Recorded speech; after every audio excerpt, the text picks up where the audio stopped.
Please welcome me in joining Mr. Dana Province and his student Laura Hopkins.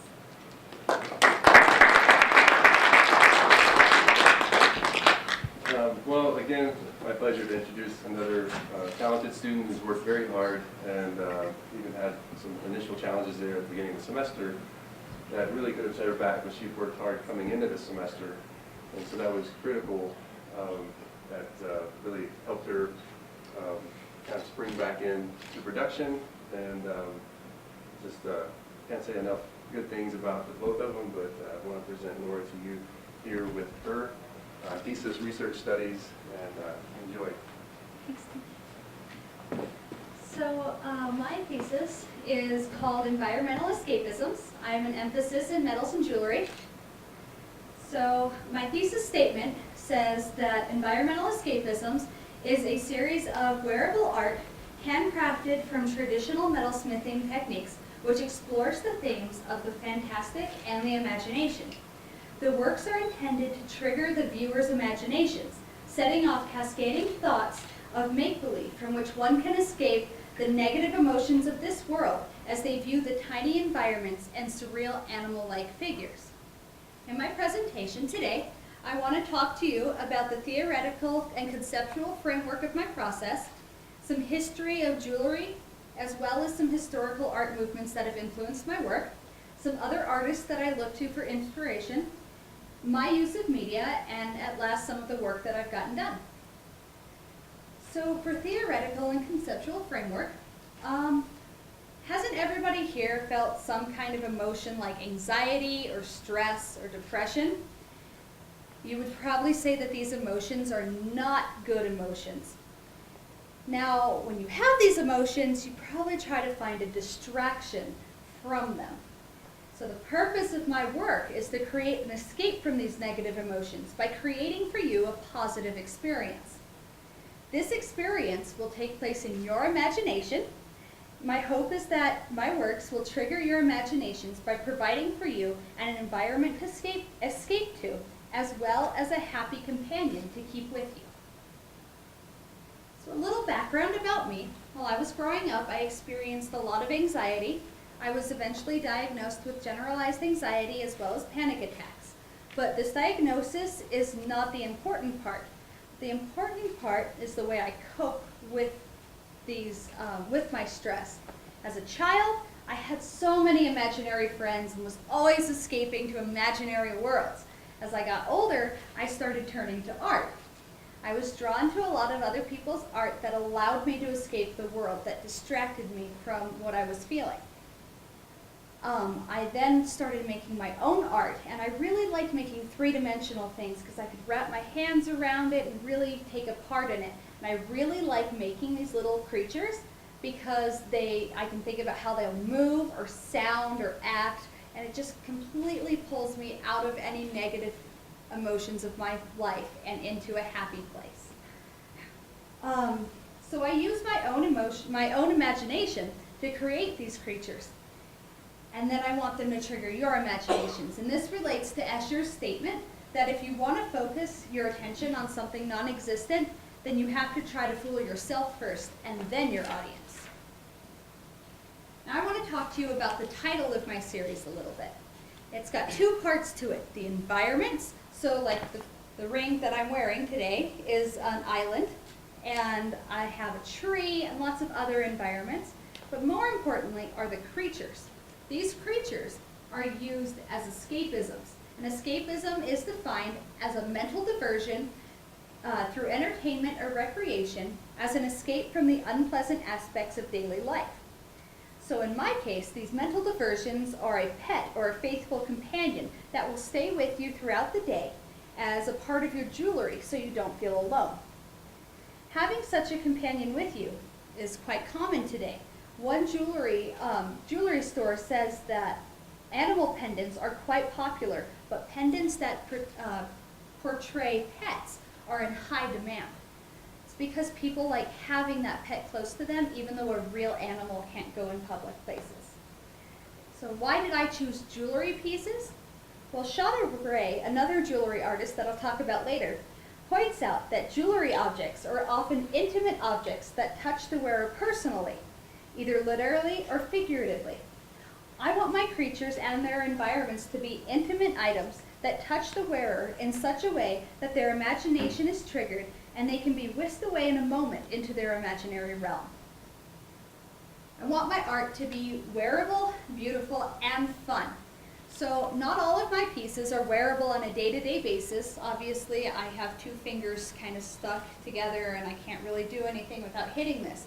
However, it is still a wearable piece that you could sit in front of a mirror and feel beautiful wearing and look at and imagine yourself in this place. Now, a little bit about the history of jewelry. Besides making its wearer feel adorned and beautiful, there are two purposes for jewelry throughout history. One is to show a person's status or role. So the Pope has his special ring, royalty wear crowns. We have this weird tradition where if a girl is wearing a ring on their left hand ring finger that they're committed to somebody. Diamonds show that you're wealthy. Now another thing jewelry has done in the past is be functional items.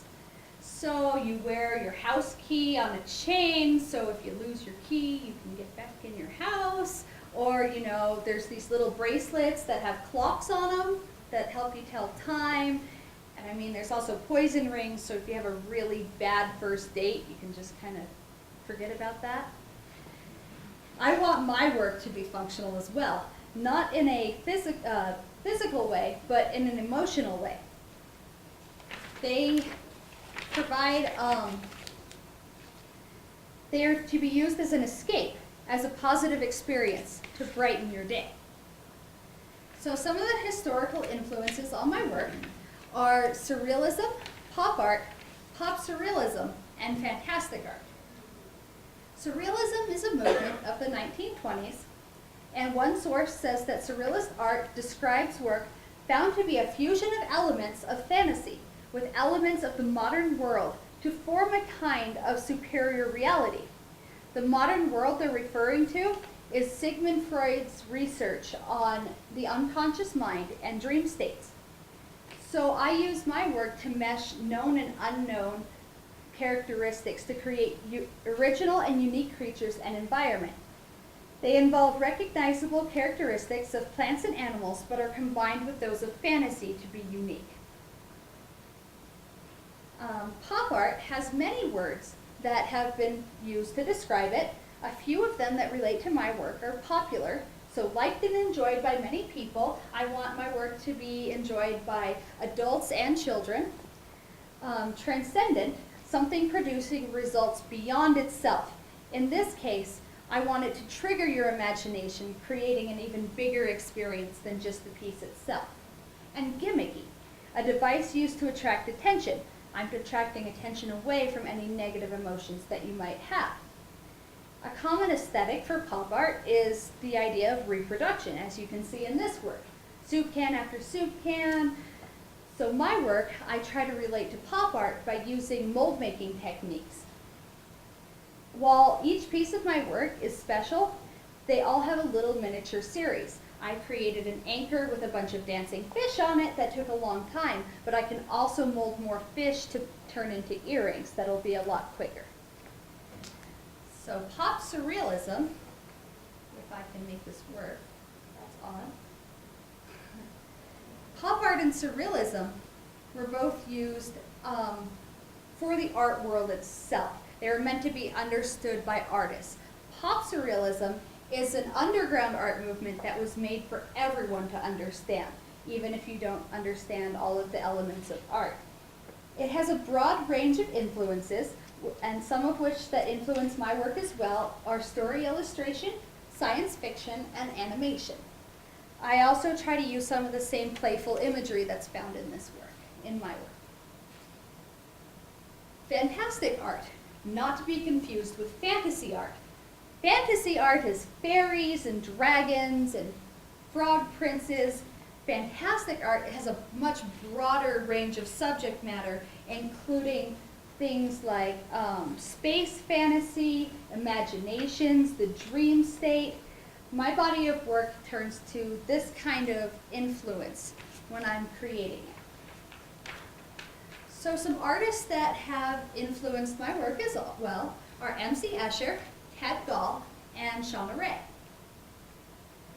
So M.C. Escher was a printmaker. A lot of his work is considered to be mathematical because of the very specific way that line and shadow has to be used to create his optical illusions. A lot of these optical illusions involve a surreal area in space as well as the creatures that live in it. When talking about his work, So in continuing my series, I have tried to look to Escher's imagination to create my own creatures. This piece in the bottom right-hand corner is something that I created based off of Escher's House of Stairs. So I took his creature and I manipulated it into what my imagination wanted it to be.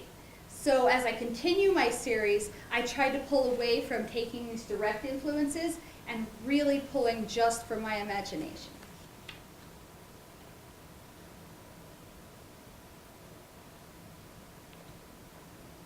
Maybe. So Ted Gall is another artist. I saw his work when we went on an art trip down to Santa Fe. I walked into the gallery and was astounded by all these really colorful metal sculptures. Then I got really excited when the gallery owner was like, "Oh, go ahead and touch them. You can open them." I was like, "What? You can open them?" So I went over and you can like lift the front off of it, and then there's like another case inside that you can open. And inside are these little tiny creatures and animals, people and animals, just having a blast. When Gall talks about his work, he says, "I intend for my sculpture to be intriguing, both visually and psychologically, to draw your imagination into the pieces themselves, allowing you to come to your own conclusions. I hope to accomplish the same kind of intrigue in my pieces by mimicking Gall's use of color, texture, and awe." Shauna Ray is another metalsmith. She just worked on a series called Fairy Tales, Folklores, and Myth Communications. They are a bunch of jewelry pieces that have a lot of movement in them. And I look to her work as an example for my work because, again, they're jewelry pieces, they're small sculpture, but they also tell a story and have movement.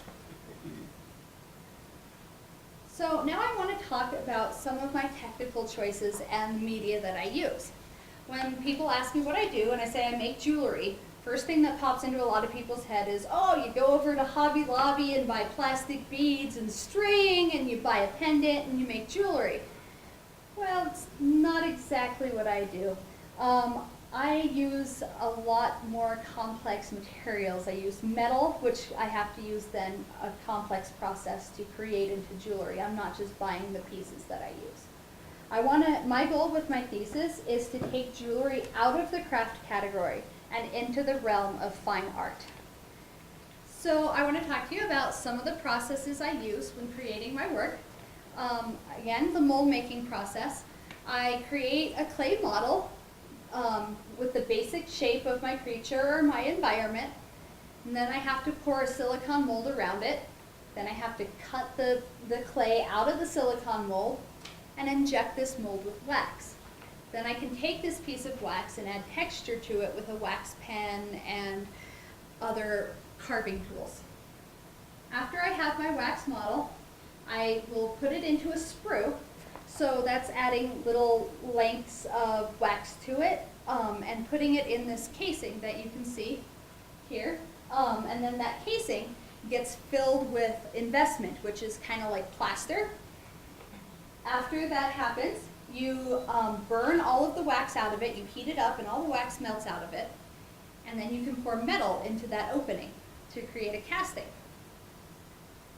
After I have my castings, I still have to cut them off of the sprues and finish the metal. I also do soldering and enameling, which are hot processes. Soldering connects two pieces of metal together. Enameling is melting glass onto the surface, which you can see on this ring. I'll pass around when I finish. It's got enamel in the middle for the little pond.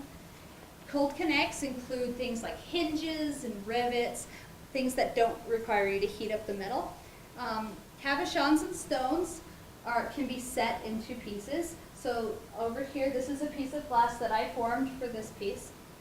And then I can add patinas, which are a way of oxidizing metal to add color. So here are some of my pieces that I've been working on. So at the top, we have the fish on the Broken Anchor Club dancing and having a good time. It's a pin. You can see the stones that I've set for their eyes, as well as the blue color on their skin is a patina. Below that is the ring that I'm wearing now, which this is a picture before it was finished. You can see the raw metal. When I pass this around, you can see the patina that I've added to it and all the finishing I've done to pull the brightness of the metal back out. I'm working on a lot of other pieces right now. They're kind of all in process. They should all be done in a couple weeks for the show that Troy was talking about. So I'm hoping you'll all come to the BFA show. It gets put up on the 19th of April, so it'll be open like the 21st. So the next Monday. And our closing reception is going to be May 9th, so the Friday of finals week. So I'm hoping you can all come at 5 p.m. and see the rest of the work that I've created. I also wanted to show you my works cited page because a lot of times people are like, oh, you're an artist, you don't do research. So I did research. So do we have any questions?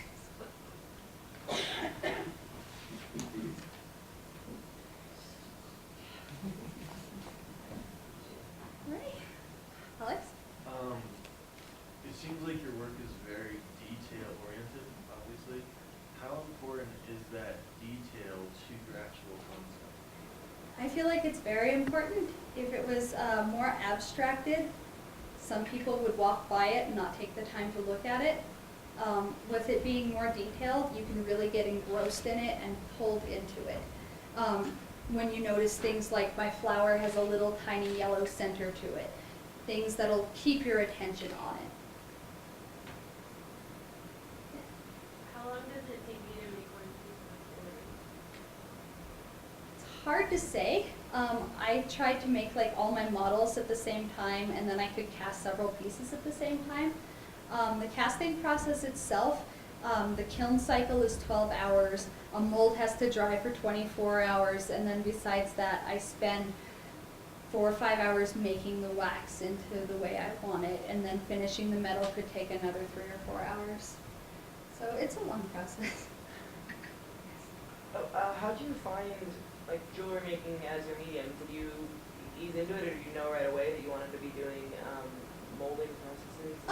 I really liked working in 3 dimensions, and I'm kind of a wimp, so doing sculpture stuff, it was just too big for me to move around. And when I got to do the jewelry, I found that I could work really small, and it was just more comfortable for me, and I really like making it. It feels really close because it's not just something that's going to go sit on a table, it's something you can wear.